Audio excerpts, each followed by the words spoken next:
Cantidad de movimiento, impulso y choques. Teorema de la cantidad de movimiento e impulso. Conservación de la cantidad de movimiento. Choques. Parte 1. Cantidad de movimiento, impulso, conservación y choques. Teoría y ejemplos propuestos del libro de Física Universitaria de Csikszentmihalyi de la 12ª edición, a cargo de Alice Acosta. Bogotá, Distrito Capital, Colombia, 2022. Bienvenidos. La cantidad de movimiento, impulso y choques. Entonces, para poder definir la cantidad de movimiento, el impulso y evaluar los choques entre partículas, lo primero que debemos hacer es recordar la segunda ley de Newton, que está resumida en esta ecuación. La sumatoria de las fuerzas será igual a la masa por el vector de aceleración. Si consideramos entonces que la masa es una constante, entonces, definiendo a la aceleración como la variación de la velocidad con respecto al tiempo, podríamos considerar entonces que la fuerza total o la fuerza resultante será igual a la masa por la derivada de la velocidad con respecto al tiempo y a su vez a la derivada del producto de la masa por la velocidad con respecto al tiempo. De esta forma entonces llegamos a la definición que tenemos aquí, que corresponde a la cantidad de movimiento que está definido, siendo un vector, como el producto de la masa por la velocidad. Dado que se trata de un vector, entonces podemos tener ese vector de cantidad de movimiento en 3 dimensiones que van a depender del vector de velocidad.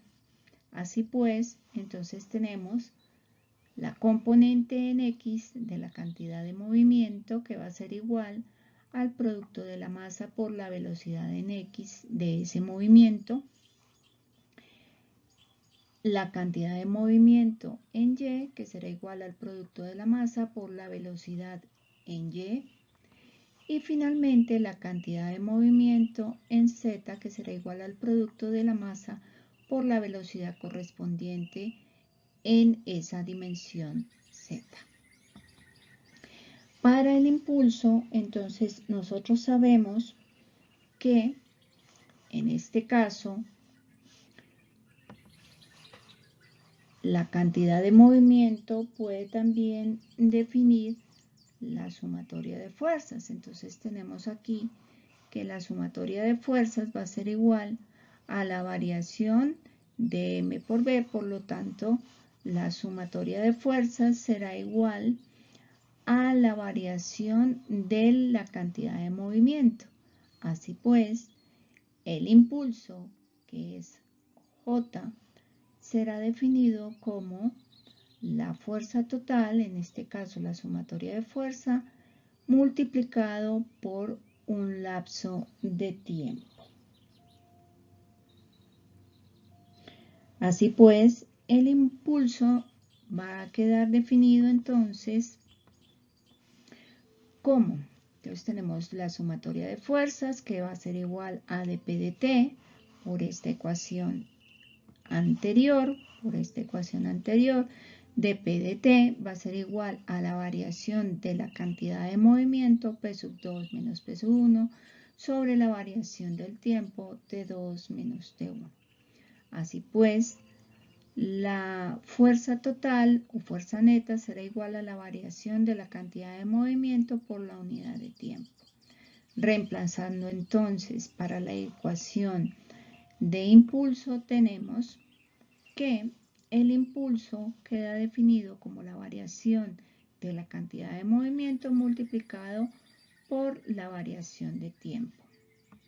Dado que tenemos delta de t y delta de t, entonces simplemente nos queda que el impulso por definición va a ser igual a la variación de la cantidad de movimiento. Cuando tenemos entonces la integral entre dos puntos, un tiempo T1 y un tiempo de T2, entonces tenemos que la fuerza neta por la variación del tiempo será el resultado de esta integral para el impulso. Teniendo en cuenta entonces la energía cinética y definida como la variación de energía cinética, que es igual al trabajo total, podemos decir que también es igual a la fuerza total multiplicado por la distancia. Esto nos será útil más adelante, recordando que esta fuerza entonces puede estar definida como la variación de la cantidad de movimiento por la unidad de tiempo y multiplicado a su vez por la distancia. Cantidad de movimiento, impulso y choques. Tenemos el primer ejemplo, el ejemplo 8.2, en donde nos dice que supongamos que se lanza una pelota de 0.4 kilogramos contra una pared, a la cual golpea moviéndose horizontalmente hacia la izquierda con una velocidad de 30 metros por segundo y rebotando horizontalmente hacia la derecha con rapidez de 20 metros por segundo. Nos piden calcular el impulso de la fuerza neta sobre la pelota durante el choque con la pared. Entonces empezamos con la definición de impulso, que es la variación de la cantidad de movimiento. Tenemos las dos velocidades, la masa de la pelota. Ahora haremos atención entonces a la dirección. Para la velocidad 1 va hacia la izquierda, por lo tanto la velocidad 1 será menos 30 metros por segundo.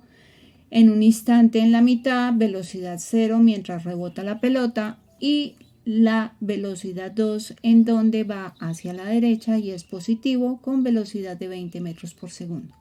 Aplicando simplemente la ecuación y teniendo en cuenta los datos ya mencionados, tenemos cantidad de movimiento en el primer instante, 0.40 kilogramos, multiplicado por la velocidad que es de menos 30 metros por segundo, nos da entonces un valor negativo. Para la cantidad de movimiento en el momento 2, 0.40 kilogramos por 20 metros por segundo.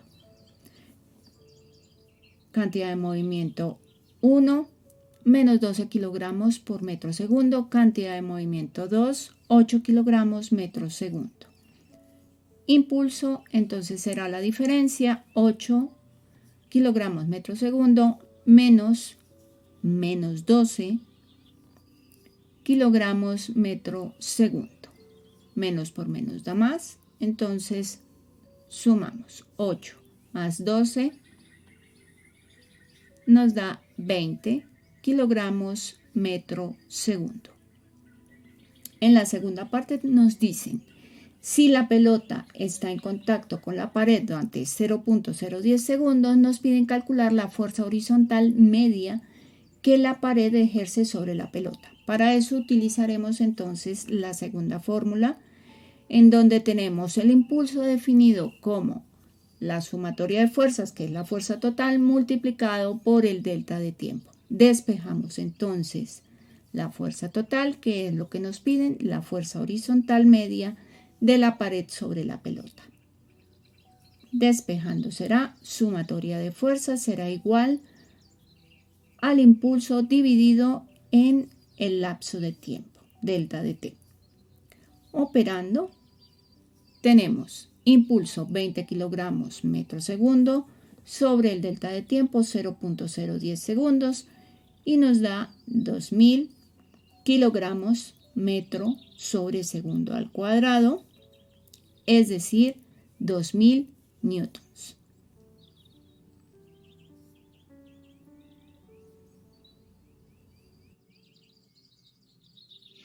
Tenemos en la parte anterior que definimos la cantidad de movimiento y el impulso. Ahora vamos a la definición de choques. Existen dos tipos de choques en general. Los choques de tipo elástico, en donde conservamos la cantidad de movimiento y se conserva también la energía cinética. Lo podemos definir para un movimiento expresado en solo dos dimensiones con dos objetos que chocan de la siguiente forma. Entonces tenemos la primera ecuación en donde tenemos un móvil A con una velocidad inicial en las X, A, un móvil B con una velocidad particular B en las X, y al final vamos a tener móvil A con su propia velocidad en las X en un segundo estadio después del choque, más el producto de la masa por la velocidad de ese móvil en las X. Como tenemos las tres dimensiones X, Y y Z, pues vamos a tener también tantas ecuaciones como dimensiones tengo. Aquí para este choque simplemente lo describo las ecuaciones en X y Y, es decir, que estamos en el plano cartesiano. Por eso aparecen de nuevo aquí la ecuación, pero en Y, en dimensión Y. Entonces esto es a tenerlo en cuenta cuando vamos a trabajar con choques en tres dimensiones. Para dos dimensiones esta sería la ecuación y solamente tiene en cuenta dos objetos, móvil A y móvil B. Si hay más móviles que intervengan dentro de la ecuación o dentro del sistema, entonces deberemos tenerlos en cuenta también. El choque inelástico, entonces tenemos un fenómeno interesante. Aquí también solamente lo describo en dos dimensiones, en donde tenemos la conservación de la cantidad de movimiento y por lo tanto podemos calcular el impulso como la variación de esa cantidad de movimiento, pero la energía cinética del sistema no se conserva. Entonces, ¿qué observamos? Que cuando los dos objetos chocan, al final los dos objetos salen unidos y con una misma velocidad. Obviamente, una en las X y otra en las Y, porque hay desviación de los objetos que están chocando. Nuevamente, como en el caso anterior, a tener en cuenta si son solo dos objetos, porque aquí yo tengo móvil A y móvil B. Si hay más objetos dentro de la ecuación, pues deberemos colocar las ecuaciones correspondientes. Diferencia entre choque elástico y choque inelástico.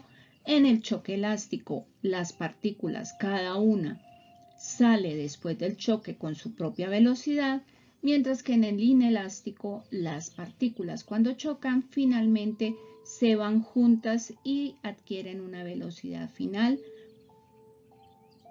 particular y única de ambos. Veamos entonces un ejemplo que nos ayude a comprender un poco sobre este fenómeno. Tenemos el ejemplo 8.6 en donde estamos viendo un choque en un plano horizontal. En la primera figura se muestra dos robots combatientes que se deslizan sobre una superficie sin fricción. El robot A, con masa de 20 kilogramos, se mueve inicialmente a 2 metros por segundo, paralelo al eje de las X. Choca con el robot B, cuya masa es de 12 kilogramos y está inicialmente en reposo. Después del choque, el robot A se mueve a 1 metro por segundo en una dirección que forma un ángulo de 30 grados con su dirección inicial, como se ve en la segunda figura. ¿Qué velocidad final tiene el robot P? Entonces, lo primero que vamos a hacer es a delimitar las acciones de los robots. Para el robot A tenemos masa A, 20 kilogramos. Para el robot B, masa de 12 kilogramos. Velocidad de A en la primera parte en las X, 2 metros por segundo. Velocidad en Y, 0. Para el robot B, velocidad tanto en X como en Y, 0. Velocidad para el robot A en la segunda parte, 1 metro por segundo. Y un ángulo de 30 grados. Por lo tanto, tenemos la manera de calcular las componentes de esta velocidad 2. Velocidad del robot A en la segunda parte va a estar determinada por el ángulo y la magnitud. Entonces tenemos magnitud 1 metro por segundo multiplicado para las X por el coseno de 30 grados, para la Y por el seno de 30 grados. Calculando, entonces tenemos para el robot A 0.5 metros por segundo la velocidad en las y raíz de 3 sobre 2 metros por segundo para las X. La pregunta para el robot B, ¿cuál es la velocidad final del robot B? Tenemos las dos ecuaciones para choques de tipo elástico, porque los dos robots salen separados, y entonces vamos a analizar parte por parte. Tenemos ya la mayoría de los datos que están en la parte de arriba y nos basta simplemente con analizar para las X y para las Y. Recordemos que la velocidad del robot B en la primera parte es igual a 0, tanto para las X como para las Y. Vamos a hacer primero la de las X y luego la ecuación para las Y. Entonces recordemos, en la parte B tenemos que la velocidad inicial de A es igual a 0 y la velocidad inicial del robot B en Y es igual a 0.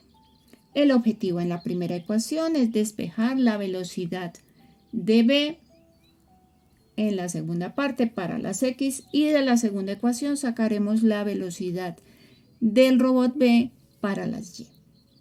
Despejando entonces la ecuación, tenemos que la velocidad del robot B en la segunda parte para las X será igual a la masa de A, que multiplica a la diferencia entre las velocidades 1 y 2 de las X dividido entre la masa de B.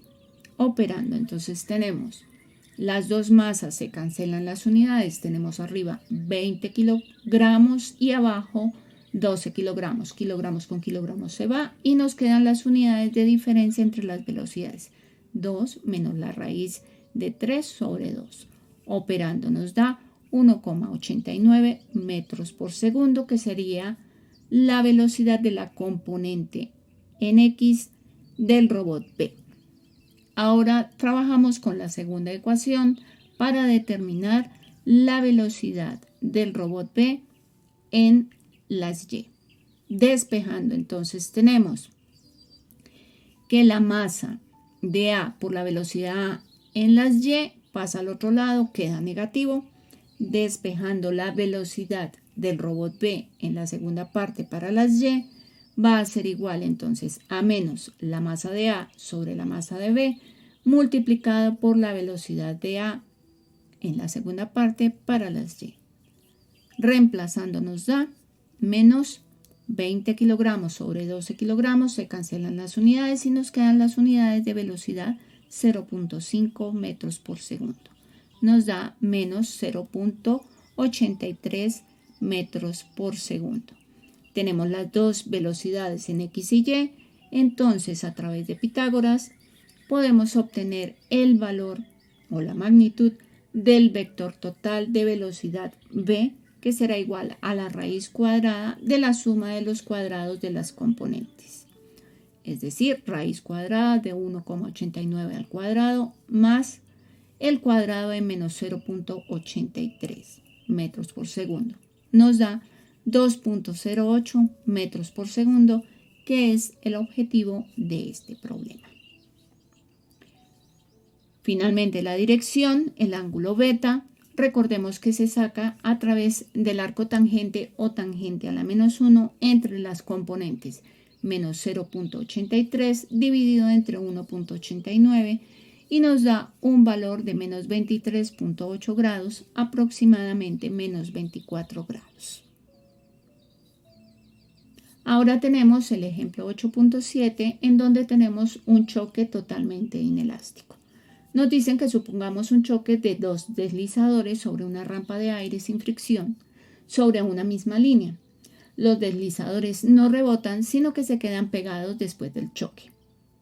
Las masas y las velocidades iniciales se ven en la figura. Nos piden calcular la velocidad final común, P sub 2, y que comparemos las energías cinéticas inicial y final del sistema. La primera ecuación entonces sería para un choque de tipo elástico que no nos sirve. Entonces utilizaremos la segunda ecuación que es para el choque inelástico. Voy a colocar aquí simplemente los datos para reemplazar de una vez la ecuación y visualizar la incógnita. Ya sabemos que es la velocidad AB que corresponderá a la velocidad 2 en la segunda parte. Despejando simplemente esa velocidad, vamos a obtener los valores que nos piden. La velocidad de AB, de los dos móviles unidos, entonces serán iguales a el primer miembro, que es 0.5 multiplicado por 2, más 0.3 multiplicado por menos 2. Cuidado con los signos. Unidades, kilogramo metro segundo, dividido en 0.8 kilogramos, se van los kilogramos, nos queda en metro segundo y obtenemos una velocidad de 0.5 metros por segundo. En la segunda parte nos piden comparar las energías cinéticas inicial y final. Entonces, energía cinética para el objeto A, 1/2 por la masa por la velocidad al cuadrado nos da 1 julio. Para el patín B nos da 1/2 por 0.3 por la velocidad al cuadrado menos 2 al cuadrado nos da 0.6 julios, mientras que la energía cinética en la parte de la salida será 1/2 por 0.8, que es la masa común de los dos deslizadores, por la velocidad al cuadrado 0.1 julios. No hay conservación de la energía cinética, como vemos, pero la cantidad de movimiento sí se conserva.